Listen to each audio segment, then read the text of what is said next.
Hospital থেকে বের হলাম, এবার যাব বাসে। দেখো এই ফুলগুলো কি সুন্দর, এই ফুলগুলো আমাদের গাছেও লাগানোর। তো বের হয়ে গেলাম, এখন আমার মর্নিং ডিউটি চলছে, 4-5 দিন চলবে আরো, দেখি বাস পাই কিনা। পান্ডবসর রানীগঞ্জ বাস পাওয়া খুব মুশকিল। গুড মর্নিং আমার প্রিয় ভাই বোনেরা, দাদা দিদিরা আর বন্ধুরা, সবাই কেমন আছো? আশা করছি যে যেখান থেকে আমার এই ভিডিওটা দেখছো, ঈশ্বরের আশীর্বাদে তোমরা সবাই খুব ভালো আছো। আমিও কিন্তু তোমাদের আশীর্বাদ ভালোবাসা নিয়ে অনেকটাই ভালো আছি। আজকের ভিডিওটা দেখলে আমি সকালবেলায় বাড়িতে চা খাওয়া থেকে শুরু করলাম। চা আর 2টো বিস্কুট খেয়ে বাড়ি থেকে বেরিয়েছি। কাজের জায়গায় কাজ করে বাড়ি ফিরছি।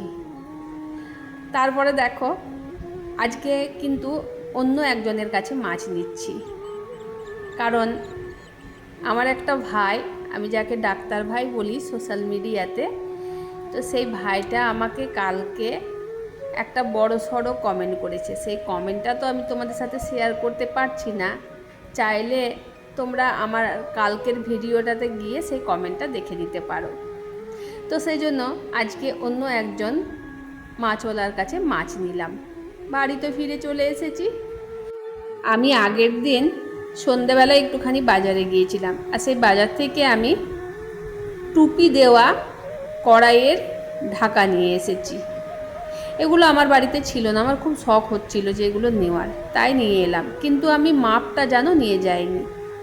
বাসনের দোকানে দাদাটা বলছিল যে কোনো কড়াইয়ের ঢাকা নিতে গেলে মাপ আনতে হয়, তো আমি তো নিয়ে যাইনি, আন্দাজ মতো নিয়ে এসেছি। কিন্তু দেখছি না, ভালোই তো হয়েছে। তোমরাও দেখো ঠিকই হয়েছে, তাই না বলো? তো 2টো এনেছি, একটা ওইটা আর একটা এই ছোটো কড়াইটার জন্য। আর নিয়েছি একটা ছোট্ট থালা। এই থালাগুলোকে আমরা হসপিটালের থালা বলি।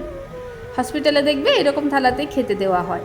আমি একটা ছোট্ট নিলাম, একটা বড় আছে বাড়িতে, তো ছেলেটাকে একটুখানি খাবার টাবার দিতে।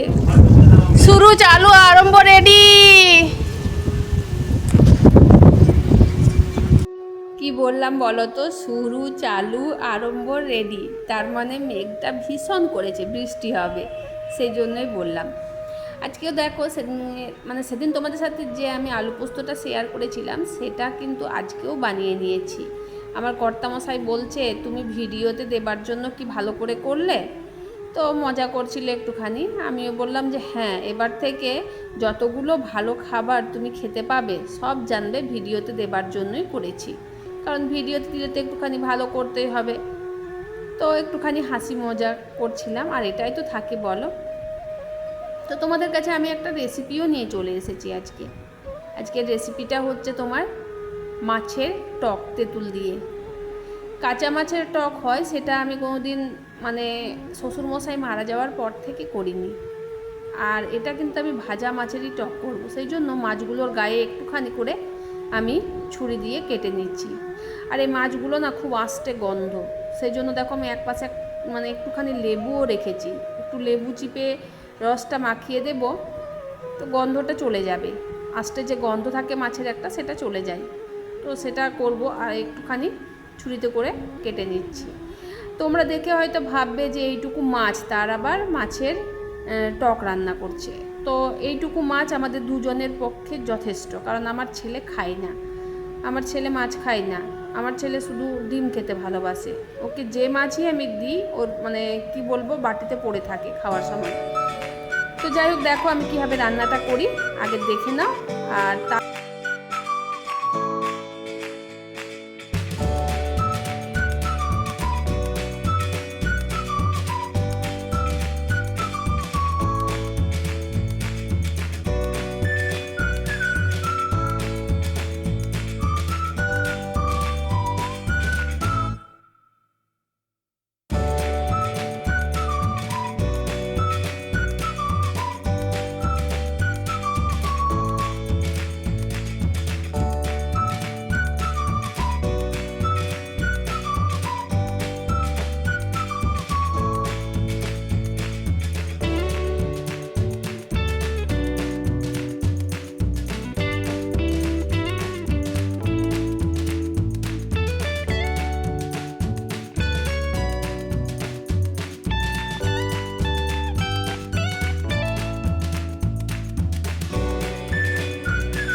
ওরে বাবা, আমি কথা বলতে না পেরে আমার ভেতরটা কেমন করছে।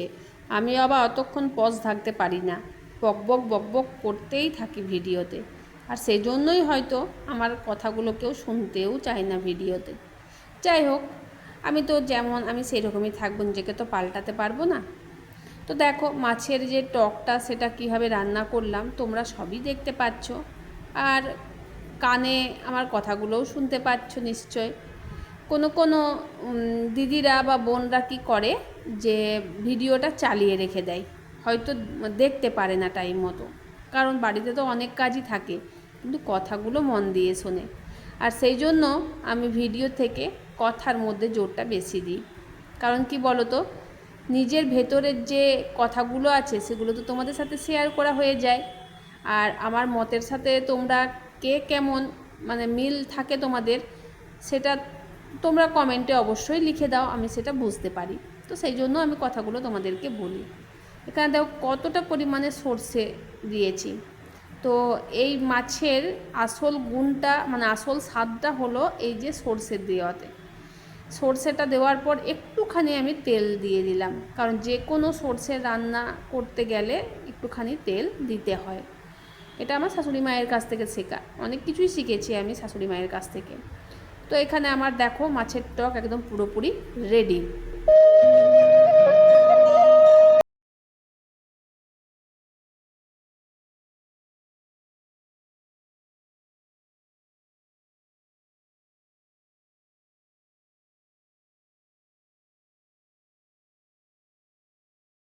করছি এগুলো কিন্তু যাচ্ছে না, এগুলো কি করে যাবে? তোমাদের যদি কারো জানা থাকে একটুখানি আমাকে কমেন্টে জানিও তো, কারণ অনেক তো পরিশ্রম করছি, যাচ্ছেই না। প্রতিদিন বিকেলের দিকে এরকম মেঘ আর গরম, সেই রকম ভীষণ গরম। গরমে একদম টিকতে পারছি না, কারেন্ট একদম থাকছে না, কারেন্ট চলে যাচ্ছে। মেঘ করেছে কিন্তু সেরকম বৃষ্টি হয়নি। এতক্ষণ একটুখানি হাওয়া দিচ্ছে, এই যে এতক্ষণ একটুখানি হাওয়া দিচ্ছে, এই যে কোথাও বৃষ্টিটা হচ্ছে হয়তো, আমাদের এদিকে হয়নি এখনো, প্রচন্ড গরম। কি মিষ্টি হাওয়া, ভীষণ মিষ্টি ভীষণ মিষ্টি। আর খাবার খেতে হবে না, রসগোল্লা থেকেও মিষ্টি এই গরমে হাওয়াটা। সকালে অনেকটা মেঘ এসেছিল, তখন বৃষ্টি হয়নি। বিকেলের দিকে এই মেঘটাতে কিন্তু বৃষ্টি হয়ে গিয়েছে। তো বৃষ্টিতে আবহাওয়াটা একটুখানি ঠান্ডা হলো, কারণ যা ভীষণ গরম পড়েছে, এই গরমে আমার অবস্থা মোটামুটি খারাপ হয়ে যাচ্ছে।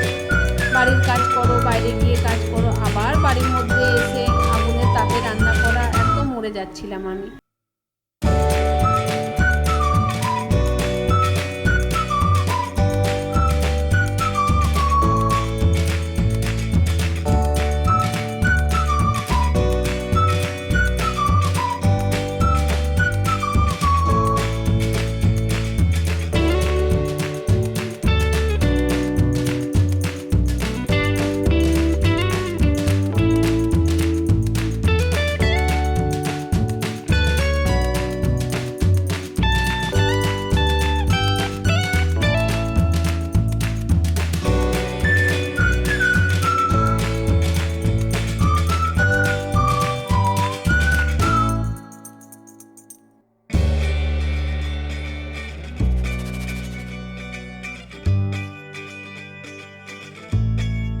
তো রাতের আমাদের ডিনার এইটুকুতেই হয়ে যাবে। খাবার সবই আছে, ভাত আছে, কিন্তু আর কেউ কিছু খাবো না, মানে পেট ভরে গেছে। এটা আমি তো ভয়েসটা পরে দিচ্ছি, তো সেজন্য বলছি পেট ভরে গিয়েছিল, সেজন্য আর কিছু কেউ রাতে খায়নি, এই খাবারগুলোই হয়ে গিয়েছিল। তো যে দোকান থেকে পাপড়ি চাটটা নিয়ে আসে, মানে কচুরি চাটটা নিয়ে আসে, সেই দোকানটা খুবই খুবই ভালো, মারাত্মক বানায়, সেই জন্য নিয়ে এসেছি। আর বাজার গেলে আমরা ওই দোকান থেকেই খাই, তোমাদেরকে একদিন শেয়ার করবো দোকানটা, ঠিক আছে? তো তোমরা কে কে খাবে চলে এসো বন্ধুরা, তোমাদেরকে না দিয়েই খেয়ে নিচ্ছি আমরা। তো আজকের ভিডিওটা আমি এই পর্যন্তই এখানেই রাখছি। দেখা হচ্ছে তোমাদের সাথে আবার কোনো নতুন ভিডিওর সাথে। টাটা, বাই বাই, ভালো থেকো, সুস্থ থেকো।